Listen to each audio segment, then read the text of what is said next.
officially ends tomorrow, as a matter of fact. But the reality is, because of the two teams in the national championship game, those two teams will have extra time to do what they need to do. But in the meantime, 24/7 has come up with a top 15. This is a combination of high school recruiting and the transfer portal. I'll just run through this real quick. Notre Dame, Texas, Ohio State, Southern Cal, and A&M. Texas A&M are in the top 5. 6 through 10, Oregon, Alabama, Tennessee, and LSU, and Georgia. And then your final, going to 15, is Miami, Michigan, Texas Tech, Oklahoma, and Florida is number 15. So I'm sure that will be adjusted later, but that is kind of an interesting combination of who you've already signed and who you've got in the portal so far. Yeah, I just looked at this. And again, this is just their rankings from 24/7 Sports. Florida's 15th in America, but 8th in the SEC. Yeah, really. Yeah. Yeah, that's funny how that works, yes. Yeah, I got some guys transferring who had transferred last year, Brent, some big name guys. Michigan's getting a running back in the portal. Yeah, Justice Haynes is who Shane is talking about. He is going likely to Georgia Tech. Now, we don't know about this because the money is such a obscure thing here as far as, and what I mean by that is we sometimes don't know how much it is, but reports have come out that Justice Haynes, who is at Alabama, then at Michigan, now likely at Georgia Tech, is going to get like $2.6 million. He did pretty well when he got into Michigan. He did better than he did at Alabama, but that would be a big pickup for Georgia Tech if that is able to happen. So we'll watch this. But Shane, it's really unbelievable that, and we'll get to this, how ridiculous it is in a few minutes. But we've got some guys, and Haynes would be a great example of this, that they're going to be transferred in 3 schools. I mean, at some point you've got to make some progress toward a degree. So it will be interesting how the NCAA handles this situation in the future.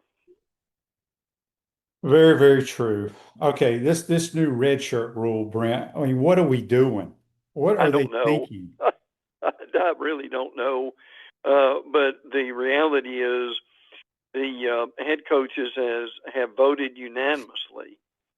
Now this is not a law yet, and it's not a rule yet, but it's going up the food chain. They have voted to recommend a change that would allow players to participate. These are freshmen in up to 9 games and still retain their red shirts. Again, it's not been officially approved by the NCAA Division I committee. They think it will be, but what they're trying to do, the recommendation is to combat the trend of players opting out after 4 games to preserve their eligibility.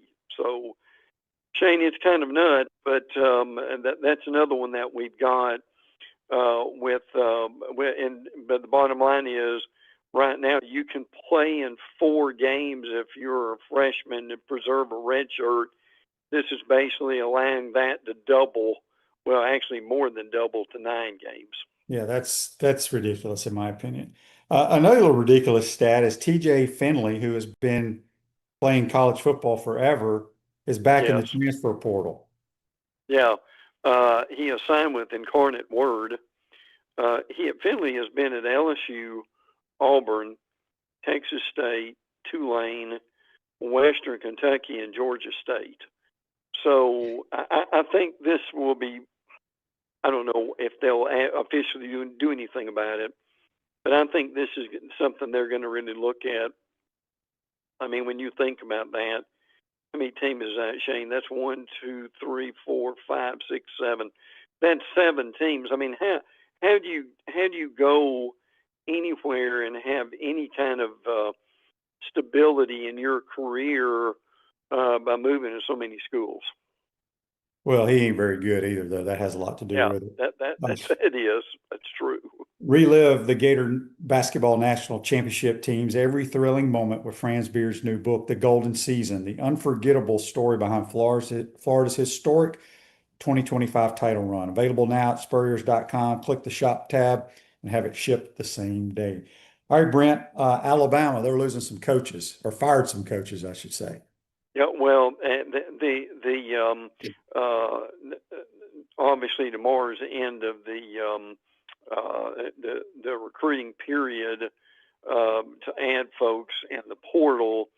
There's a couple of names here. The offensive line coach, Chris Capilla, and I know I butcher that name, and the strength and the special teams coach, Jay Nunes. There's a lot of thought that they will move on after the season. Some of the guys possibly to replace them, Alex Atkins and Mickey Kahn. This is not official yet. That's kind of the thought process among the media. Bama does need to make some changes on the staff. Also, possibly maybe with the running back coach too. We'll wait and see about that. But that's something you might want to look for with that. They've lost some players. James Smith on the defensive line and edge rusher. Quay Russoff committed to Ohio State. Keon Sabb and Johannes Pierre, they're going to return to Alabama. Bray Hubbard, the defensive back coach, the player is going to return to Alabama. Also, Mike DeBose from Alabama to Vanderbilt. When in the world would you have seen that 20 years ago? But that has happened. Kedrick Bingley Jones, defensive lineman, is officially signed with Alabama. One of the more interesting things that a lot of it has been made of is Ty Simpson actually got some offers to stay in college football, and he's got eligibility left, but instead he is not wavering his decision to go to the NFL. And it's been thought that he has been offered as much as $4 to $6 million to stay in Miami as one of those teams, in Tennessee with that. But the bottom line is Simpson's going to the NFL, and he has been lauded and applauded for this instead of going to another team. So that's one thing you will see that, and the good thing about the draft, and you could tell us more about this, Shane, that timing is everything. That there may not be very many quarterbacks early in the draft, and there's some thought that if Ty Simpson is healthy and gets in the draft this year instead of the next year, that he would have a chance to be maybe a late first round or second round guy before it's over. Yeah. He would make more money if he came back to college than he's going to make his first couple of years in the NFL, for sure. John on Facebook Live, brought to you by Mel Law, said, with Summerall doing all these interviews, including Steve Russell, got to get him on my show. We will. I don't want to bother the guy. He's working his ass off, and I don't know why he's doing any of these interviews until the portal's over. I'm not going to mess with him till it's got some downtime. All right, the Auburn Tigers, what's going on there? Yeah, Deuce Knight is going from Auburn to Ole Miss. He never really played much at Auburn, but he was expected to be the next guy up, frankly. And two of the Auburn wide receivers have gone to different schools. Malcolm Simmons is committed to Texas Tech, and Cam Coleman is committed to Texas. He's considered the number one wide receiver in the portal rankings. Coleman obviously got a lot of money. He's a good wide receiver, but a lot, shall we say, Shane, that a lot of teams did not want to break the bank on receivers, and they did not. But they both ended up at Texas Tech and Texas, two good places to go. Auburn, to say the least, will be quite different in terms of personnel next year. Yeah, they have a lot of South Florida kids from South Florida They being do. their team. The Florida Gators, Brent, obviously I love what they've done in the portal. I would say out of everybody that we've lost, there's only one that I would care to have back, and that would be Mekhi Barrow. I think he's got a lot Yeah. of potential. Other than that, I think we're fine. Yeah, I would agree with that. I mean, and again, some of the names that have moved, Cameron Costman, tight end from Florida to Boston College, UCLA transfer defensive back Kenny Clark has signed with Florida, Tony Livingston, and you may have more of an update on this as far as the portal is concerned. And what he is doing. But no, I would agree with that. I think Florida has done very well. They've shaken up their roster, but they brought in a lot of guys. And listen, and let me mention this real quick. I know there's a variety of schools here with Florida players like everybody else. Penn State, Tulane, Baylor, James Madison, Georgia Tech, Wake. Look, the reality is Florida is getting some very good players. They may not be from powerhouse schools that have a long tradition, but these are really good players. And I agree with you. The Florida staff has done as good a job as anybody has. Yeah, what's going on with the Georgia Bulldogs? Yeah, and they're still kind of waiting on some guys to kind of decide. They're expecting Nate Frazier to sign a contract at some point and come back. Monroe Freeling, the left tackle, is declared for the NFL draft. And for 3 years, he's accomplished a good bit with that. Chauncey Bowens is another one they're kind of waiting on too. So, but look, Georgia has done well. Don't have any doubt about that. And they're still waiting on some guys. But yeah, there's still today, there's tomorrow, and then you've got the teams in the national championship game. They will be given extra days, as we mentioned before, to get their job done too. So the reality is, even though the portal is over, in a lot of ways, Shane, it's not, right? Right. John's question on Facebook Live brought to you by Mel Law. Brent, what is Dylan Raiola going to do with Dante Moore coming back to school? I want to say Well, Raiola went back into the portal, if I'm not mistaken. I think you're right about that. I've got so many names in my mind right now. That's a good point. But Moore did come back, and that was huge. A lot of people thought that he may not in Oregon, and he's a very good quarterback too. So, those decisions we're still waiting on as far as how others react to his coming back. All right, the LSU Tigers. I got a text here on the Titan Mark text line asking my thoughts on the quarterbacks that Lane has signed. He brought in 3 quarterbacks. I want to say reportedly they spent a little over $6 million on those 3 guys. Your starter on paper is going to be Sam Levitt. And Yes. then the 2 backups, one's going to be from Elon, Landon Clark, and then the Husan, I can't remember his name. I don't have it in front of me, from USC is going to be the backup as well. Just your thoughts on the amount of money they spent on their quarterbacks, Brent.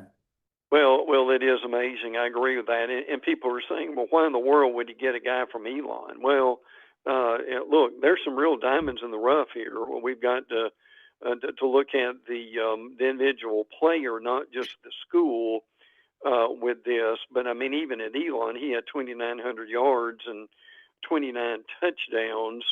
And so, that's your reality to that. They've also got a commitment from a top 100 quarterback, Landon Clark, who is the Eli guy. As we mentioned, they've trade Green, running back Harlem Berry, and Braylon Moore will be back. As Shane mentioned, Sam Levitt has signed with LSU. He was considered to be the number 1 player in the portal from Arizona State. Nick Anderson, one of their wide receivers, is going into the portal. He was at Oklahoma for LSU. never really kind of worked out at LSU. He was hurt a lot. Caden Durham, the running back at LSU, is withdrawn from the portal. You can go in and you can go back too. Now, I'm curious what you think about this. Harold Perkins is expected to enter the NFL draft. Perkins has been a guy that has outstanding potential. I mean, he did have 220 tackles and 35 tackles for loss.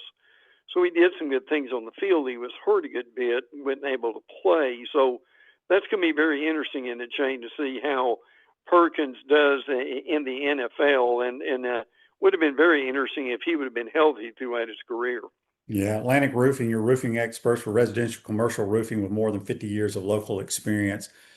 Bill on Facebook Live brought to you by Melon Law says Cole Kubelik said that no player that leaves via the portal will be devastating for a team. Do you agree? I mean, players are always replaceable, but there's some that are better than others. Um, Again, I don't think anyone that left from the Florida team, which that's the team that I care about or that I watch on a daily basis. I'm not devastated about anyone that left. Brent, give us some nuggets. Time's gone by fast. I know we had some internet issues at the beginning, but give us some Yeah. nuggets. Yeah, I'd be glad to. Virginia's landed a commitment from Bo Pribula, who was at Missouri. So, look, getting used to where these guys are going is going to be fascinating, too. Ole Miss starting offensive lineman Delano Townsend is planning on entering the portal. Look, these guys play some games. Let's just be honest about that. And by entering the portal doesn't mean they're necessarily leaving. Sometimes it's a negotiation tactic, frankly. Daquan Wright at Ole Miss, tight end, is declared for the draft. I watched this Trinidad Chambliss situation pretty closely. This is kind of going to a legal issue. Tom Mars is representing Chambliss now. I think I'm curious what you think about this too, Shane. There's some thought that they will get this straightened out, and there will be a legal procedure that Chambliss will come back. That they're certainly hoping that's going to happen. Are you hearing the same thing? Yeah, I mean, any lawsuit that goes against the NCAA, Yeah. the person's usually going to win. I think he wins it, and he's back. Yeah. For sure. Yeah, I would agree. And also, Joey Aguilar may be back at Tennessee. Obviously, he got hurt late, so that would be a possibility. He's thrown for 3,500 yards at Tennessee, so he's done a good job when they brought him in. And Texas has got Hollywood Smothers, who is a very good running back that has committed to them. Also, and Isaiah Horton, who was in Alabama, is going to Texas A&M. So, Shane, it's hard to keep up with all these names, brother, but we're doing the best we can, and and the great thing is, next week we'll have more of a final list for all the schools. Yeah, we got a text on the Titan of our text line wanting my thoughts of Landon Clark from Elon. I watched a little bit of him just on, I don't know if it's YouTube or whatever. I spoke with Kerwin because I think they're in the same league as, I think Elon's in the SoCon. I can't remember, but he says he's a very good player. Yeah. But he's going to be penciled in as their backup or third guy. But he's making, I think they reported $500,000 or $600,000, which Elon can't pay. So it's another insurance policy. Sure. The quarterback position, kind of how Trinidad Chambliss was for Ole Miss this past year. And then I got a text here. Any news on Cade Bell? I sure thought he'd end up somewhere else next season. I thought the same for his QB Mason Heinchel as well. Well, Cade's still under contract. He would have had to be bought out of his contract and all that stuff, but he'll be back at Pitt next year. Brent, good stuff as always. Have a great weekend. Enjoy the game, and we'll talk all about it next week. You too, brother. Take care. All right, that's Brent Beaird. Join us on the Titan Amore hotline, courtesy of Comfort Town. Rose State Farm Office is a team of dedicated insurance professionals ready to help life go right with the right insurance options for you and your family. Visit ograinsurance.com. Give them a call at 352-240-1779. Going to take a time out now And then JC will take over, he and Zach, with Win with JC. You're watching and listening to PodUp and Matthews in the Morning from the International Diamond Center Studios. We'll be right back. Our premium sponsors are Atlantic Roofing, Campus USA Credit Union, International Diamond Center, J.F. Hayden's Craft Liqueurs, Los Linderos Tequila, Meldon Law, Titan MRI and Imaging, Castaway Sauce, UF Health Orthopedics. Gridiron sponsors are Baker Sports, Comfort Temp, Florida Cracker Oyster, Electronics World, Gallo Car Wash, Miapa Latin Cafe, Peachland Dental, Quality Plumbing, Ruse Ogre State Farm, Silverback Concrete, 84 Lumber, Big Mills Cheesesteaks, Celebrate Primary Care, Gator Bait Media, Florida Cracker Kitchen, Gator Dominoes, Ironwood Golf Course, McDonald's of Gainesville, Tropical Smoothie Cafe, UF Bookstores, Advocare, MG&A Wealth. Remember to like, follow, and subscribe so you don't miss an episode. And to advertise, call my man Freddie, 352-284-3733. Naysayers. Setbacks. Injuries. Life throws a lot of hurdles your way. The key is just keep jumping them.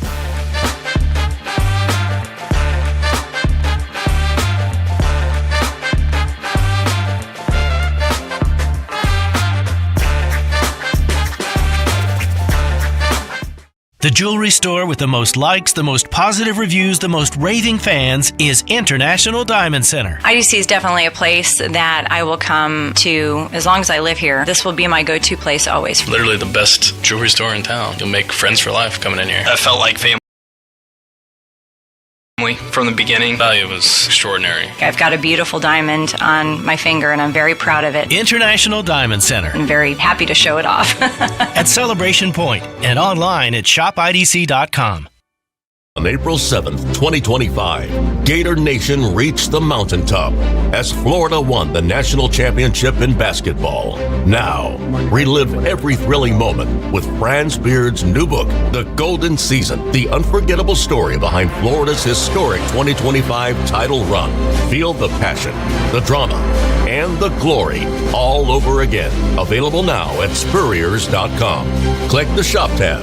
That's Spurriers.com.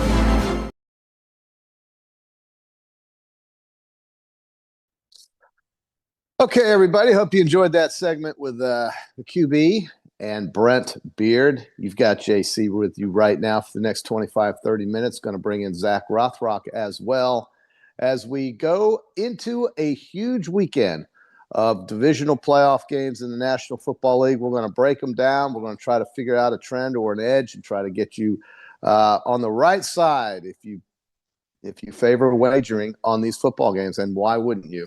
And then, of course, we have the college football finals between Indiana and Miami. We'll break that down as well. We'll also have what I think are, pretty good numbers on the futures for the both NFC and AFC championships in the NFL, as well as the Super Bowl. So before we start going into the games this weekend, 4 games, 1 basically affected by weather. However, 3 games out of the 4, weather should not be an issue. And when I say affected by weather, I'm talking mostly about wind and temperatures. And I know yesterday on Matthews in the Morning with me and Shane, with Shane and I, he basically said weather as the temperature drops is not a factor. I just, I never played in an NFL game, and he has, but I think sometimes his brain forgets things, and it's not his fault. When Brian Dawkins hits you at 100 miles per hour, sometimes you just get foggy. But if you're telling me that the Los Angeles Rams playing in Chicago in weather that could be with wind chill below 0, if that doesn't affect them offensively, I'd be very surprised. Now, what will the Rams do in that game? We'll talk about that as we go. But, Zach, let's start with the first game on Saturday at 4:30 Eastern. Yeah, 4:30 Eastern in the Mile High City, 41 degrees, no wind. You've got the Buffalo Bills, 3rd in the NFL in total offense, 9-9 against the spread, 9-9 against the total. Getting a 1.5 against the Denver Broncos, who took the week off last week as they deserved that 1 seed and got the week off. They're 7-10 against the spread, 7-10 in the over/under. And again, weather is not an issue. You've got matchups here that I think are very interesting, as Buffalo is very good. In fact, they're the best in the NFL running the ball with James Cook and I guess Josh Allen, if you want to throw him in there. They are averaging just over 159 yards of rushing offense per game. Total offense, 393 yards, third in the league. Whereas Denver on the defensive side is fourth in the league in defense, allowing 303 yards on average, but is second against the run in the NFL, allowing only 91.1 yards per game. Will Josh Allen take this game over, or will Buffalo try to run the ball with James Cook? Yeah, well, Buffalo is definitely going to attempt to establish a run with James Cook, and then Buffalo's game plan will be to keep it close and then let Josh Allen win it at the end, which, I mean, by and large makes me think that the under will be good at 46.5, but these playoff games, particularly the playoff games that involve one Josh Allen, they seem to come down to these fourth quarters where one team scores, the other team scores, and the other team scores, and it might feel like you're going to hit the under the whole time, but then the over just gets crushed with one of those just crushes it, yeah. And then the Broncos, they're a team that has trended all year, and they get off to slow starts in the first half, and they explode in the second half of scoring, most notably in that big 30-point comeback they had earlier this season. So, I mean, as far as betting a winner goes, I mean, it's basically a pick 'em. It's +1 and -1, the Bills being a slight underdog. But, I mean, I feel like you got to take the experience. You got to take Josh Allen, and the number one rushing attack in football going against the number 2 rushing defense in football. That's a real heavyweight matchup in that sense. And James Cook did get banged up a good bit against the Jaguars. They kept hitting him in that right hip, and so he could be a little slow. Yeah. I think Buffalo's other issue will be at the wide receiver position. Those guys are kind of banged up. Josh has just got to do so much in a game like this. Mm-hmm. I have a feeling that Buffalo is kind of meant to be. And I don't know why, but when I watched that Jacksonville game last week, I just had the feeling, I never thought the Jags were going to actually pull it out in the fourth quarter. I did at the beginning of the game. I bet them. But Buffalo +1.5 will likely be my play, and then I'm going to definitely look at opportunities in game. The prop I want you to consider is that Bo Nix is 7 out of the last 10 games under 1.5 passing touchdowns. You'll have to lay a little juice on that at 145, 150 on Hard Rock, but you're getting 70% of the last 10 games. He has gone under 1.5 touchdowns. For Josh Allen, over 1.5 is +130, so 10 wins, 13. If you want to say that Josh Allen will actually throw for 2 touchdowns, because the Bills will have trouble running the ball. So I'm going to look at Josh over, Bo under 1.5 touchdowns each, and then I think I'm just going to stay with the Bills, only because there seems to be some magic, I think, with Buffalo. No Patrick Mahomes, no Lamar Jackson.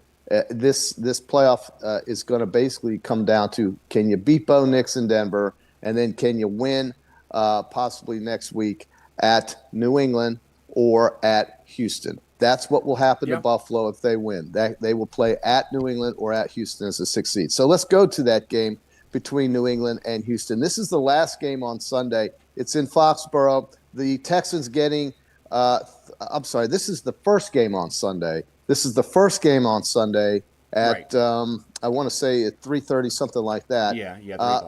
Texans getting 3 points. Total is 40.5. Houston 10-8 against the spread. New England, however, this year 13-5 against the spread. But Houston on the over/under is 12-6 to the under. 12-6 to the under. Their defense is phenomenal. New England is 11-7 to the over in terms of the total. Man, this is a game where I'm really there won't be any weather issues, I don't believe. 42 degrees, no wind. So that's good for Houston. But C.J. Stroud has just struggled. I mean, he's just struggled. He's having issues taking care of the football. And when you turn over the football, you just don't get, you don't get many wins. But Houston's defense overcame Pittsburgh's awful offense last week. New England's a different story with Drake May. What do you see doing, and what do you see in this game, Zach? Oh yeah, I mean the Houston turned the ball over on their side of the field multiple times. There was one sequence in particular where they turned the ball over inside the Steelers' 20-yard line, and the Steelers came away with I think 3 points after gaining like negative 3 yards on the drive. Drake May and the Patriots will not do that if they're given that opportunity. I was looking to this is another game I was looking to go with the under in, but the total is at 40.5. That just seems incredibly low. I think that I just look with the Patriots and cover the 3 because I think that their defense will be able to bother C.J. Stroud very similar in the way the Steelers' defense did, because the Steelers' defense did get after C.J. Stroud and they did force the turnovers, and the Patriots' defense can do all those things. And the Texans' defense will still give New England fits, but I mean, if the Steelers could have just generated a little bit of offense, they could have won. I mean, it was 7-6, like midway through the fourth quarter before Houston exploded. New England will not piss down their own leg like the Steelers did, and they will be confident. Yeah. They will be able to take care of it, and so I like them to cover the 3. I'd honestly just wouldn't consider the Texans that heavily with all that being with how New England has played this year, with how Drake May has played this year, and they really haven't had to expose show their hand to, but they haven't had to try too hard to show their full offensive weaponry, so to speak. They've been able to handle most of these games pretty easily, so I think they probably potentially have a few tricks up their sleeve to get past this Texans defense in sticky situations. I see a low-scoring game here, Zach, yeah. and I do know 40.5 is low, comparatively speaking, on a relative basis, whatever. But Houston is 12-6 to the under, and they just won't score many points against New England. I can't see it happening. You've got Nico Collins out with a concussion. Woody Marks is good, but New England will be waiting for that. I don't see Houston scoring many points. I do agree with you on New England. C.J. Stroud, under 1.5 touchdowns. He is 70%, just like Bo Nix. He is 7-3 in the last 10 games, under 1.5 passing touchdowns in that game. Couple of messages here on YouTube. Lee Bennett wants to know where he should take the family for a nice midweek Gainesville dinner. I would just go to O Solo Mio if you like Italian and just get fat on pasta. If you feel like doing that, it's going to be very cold.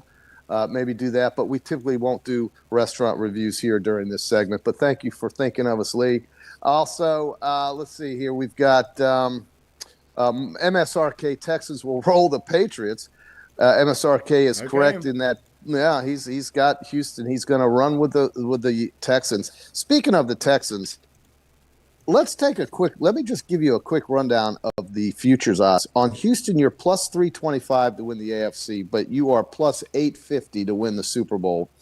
Let me go through them real quick. New England plus 230, Buffalo plus 250, Denver plus 275. Very tight numbers to win the AFC. Over in the NFC, Seattle plus 120, the Rams plus 155. Let's go Horns.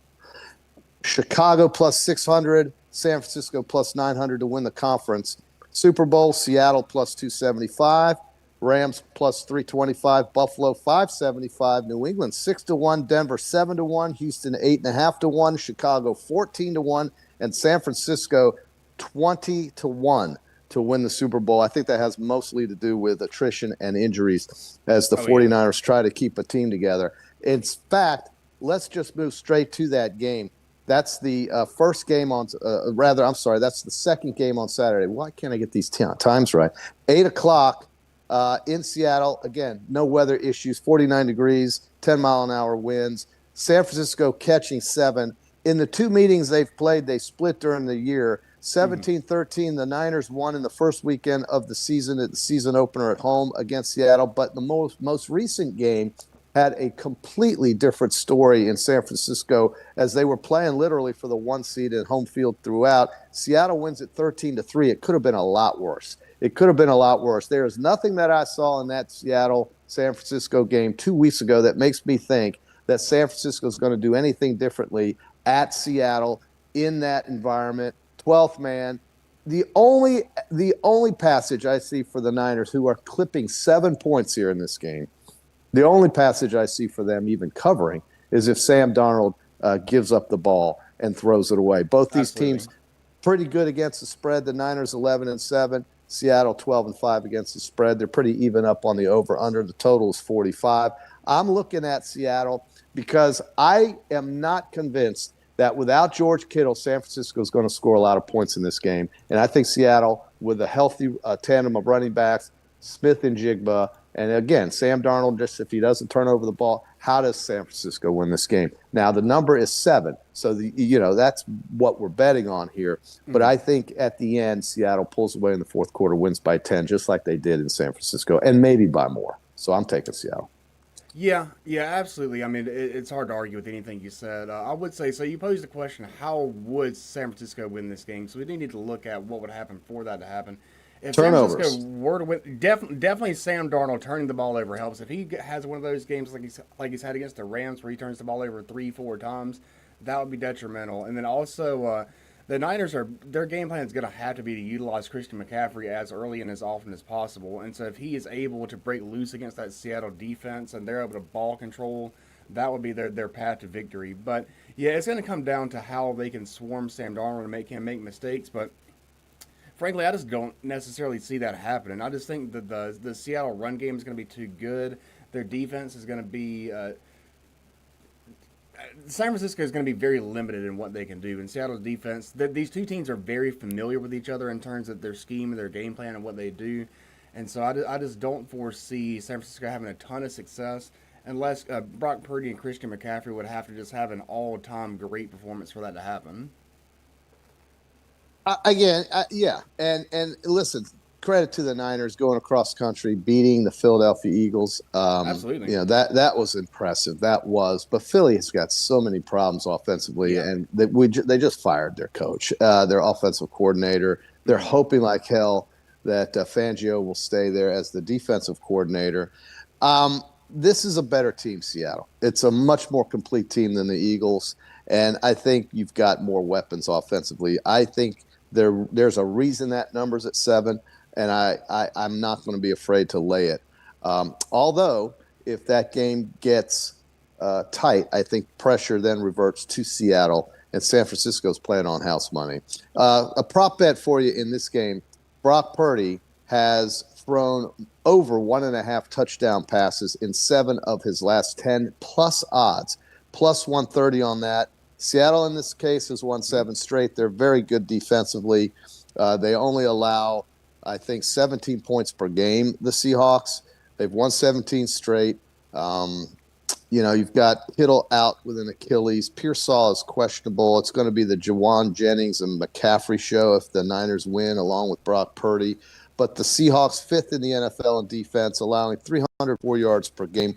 They're 32% offensively on third down. That is number 1 in the National Football League. I love this Seahawks team. I think a rested team. Listen, Mike McDonald, for all he's done as their head coach, defensively is not afraid of Kyle Shanahan. In fact, he actually gets the better of that matchup between he and Shanahan. McDonald usually has won.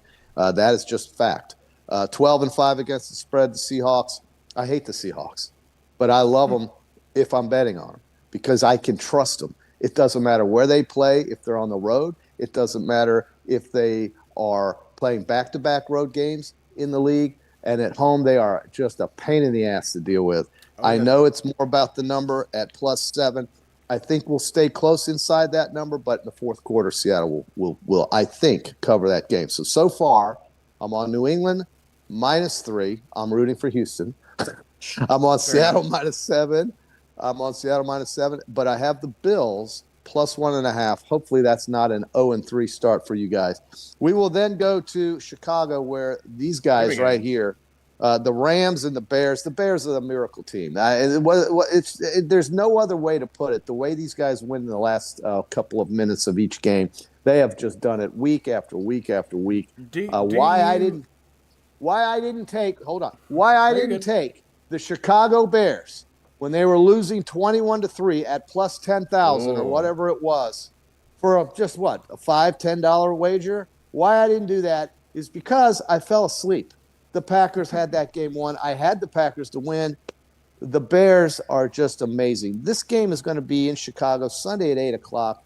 I don't care what Shane says. 12 to 0 degrees temperature, wind chill below 0, 20-mile-an-hour winds. Forget it. Give me the under 48.5. I'm not even going to think about – I'm not even going to buy it up to 49. I'm thinking we're looking at a 10-3 game at halftime.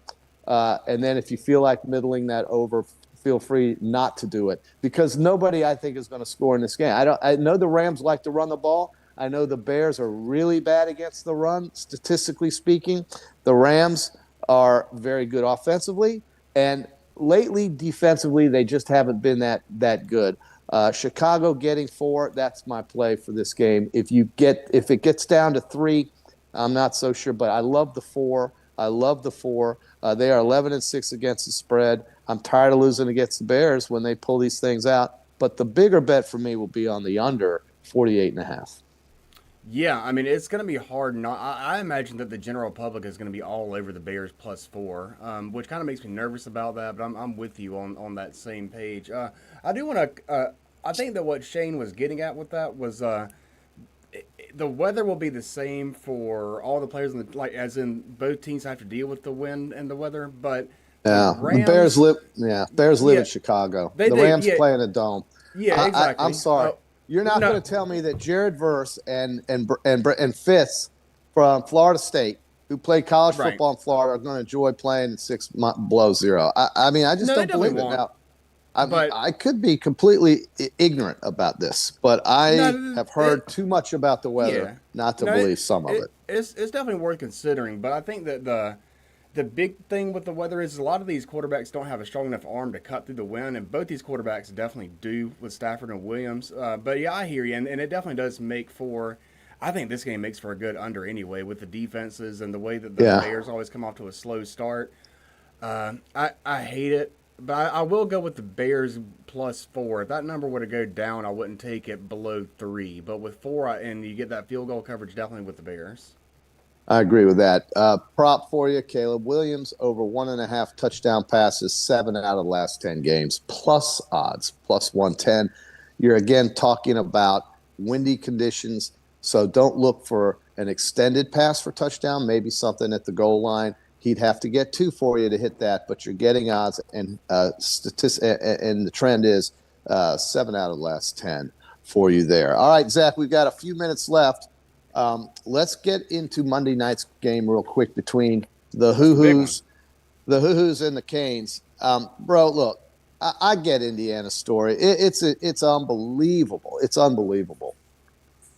But if you're going to match up these teams out on the field and pick athletically who's better, who's this or that, I think Miami is every bit as athletic and talented as Indiana. Indiana's an older team, probably more mature team. I definitely believe they're better coached. I'm not a big fan of Mario, but give him his credit. He has played 2 games in the state of Texas and 1 game, Arizona, and he won all 3. He's now playing at home. I don't know. I think that's going to affect them positively. In many cases, it can be a negative because of the pressure they're going to be feeling in front of all their boys and girls. But the reality is that Indiana has just run roughshod over everybody, and I can't see that happening against a team this talented.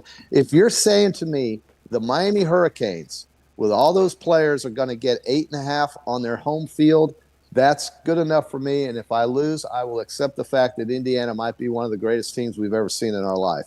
The total is 47.5. I'm not sure I'm interested in that. One thing you can do is parlay this game if you're afraid of laying that spread, or unless you just totally believe in Indiana. On the money line, by the way, 260 for Miami, -350 Indiana. But here's a good idea, a parlay idea if you like Miami in the first half, and then if you like Indiana for the game, and then you take the over, you can get 11-1 odds.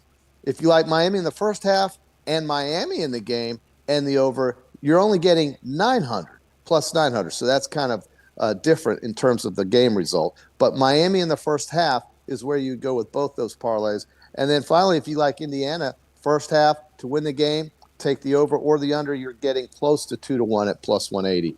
So those are some ways you can avoid the big spread or the total and just try to play one of the teams to dominate in the first half and then carry that over into a win.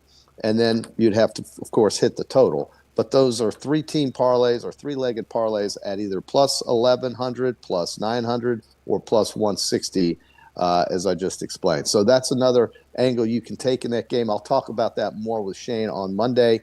But I'm a Miami picker here, plus 8.5. If I can get 9, fantastic. If it goes to 7, I may look at Indiana. But I don't think it's going to go down to 7. I think we're going to stay in the 8s. Yeah, it looks like when the games initially finished, I was thinking in my head that the number that I would need to see to pick the Miami Hurricanes would be about 10. And it hasn't gotten to that number yet. I don't feel good about. I hate this game. I hate the way the spread is. It feels like the public will be on Indiana just because they've been blowing teams out. And you know what? I honestly just don't want to agree with every game that you've said so far. So I think that I would just go with Indiana just for that reason, just because we've been agreeing with everything so far. And honestly, I don't have a great. It feels like Miami plus 8.5 is the move though, because I think the rosters are so similar, and you give 8.5. Points to a team that potentially could have the better roster, could have the better pass rush. Indiana's got the better quarterback, but everything else, Miami might be better at all the other positions. So it just feels really ignorant and silly to give the other team 8.5 points. Let me ask you this question, and I don't think Shane's going to give me a good answer, so I'm going to ask you. Indiana has played 2 games on the road here in the last 2 weeks. They went to Los Angeles, and then they went to Atlanta. Now they're asking their fans to go to Miami, pay these outrageously price gouging amounts for hotels and everything else, parking. It's just South Florida. They don't know anything about South Florida. They've never been to the Orange Bowl. Tickets are just obscene. Miami's going to have just as many people, I think, there as Indiana. I might be completely wrong about this because if you're an Indiana fan, it's a once-in-a-lifetime deal. This is a bucket list type thing. I get that. But are you ready to blow? Are you ready to tell me that if you went to the Rose Bowl, and most of them did, you're now going to go and do this in South Florida, and you may have already done it in Atlanta, and you're spending $25,000 to $30,000 on your football team? Maybe you are, but nobody has ever spent that much money buying tickets for the Indiana Hoosiers. Maybe they have an NIL, but that's a very tight little group funding that NIL, in my opinion. This is so expensive and so impractical. What we will see next year, and I'm going to end it with this, you're going to see a 16-team playoff. You're going to see more games being played on campus, and it's going to be more practical for the fan bases because this is outrageous that these fans are going to now be told to go to Miami and put up with that price gouging. I'm just speaking for the consumer right here. I may not know anything of what I'm talking about, but I believe it. It's so difficult to spend that money and travel 3 weeks in a row. Yeah, I think it's going to be one of those corporate type atmospheres. Now, if I had to imagine, I would then give me Miami.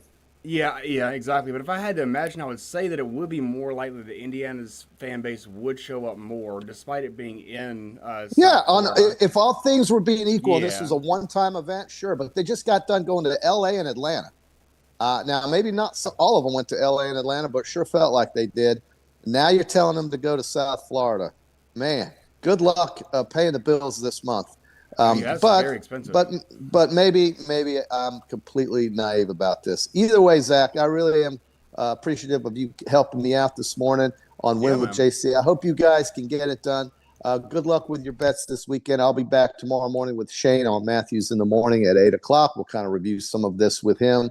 Hopefully he'll be interested in that. And we'll try to get you off on a good start this weekend. Have a good day, folks.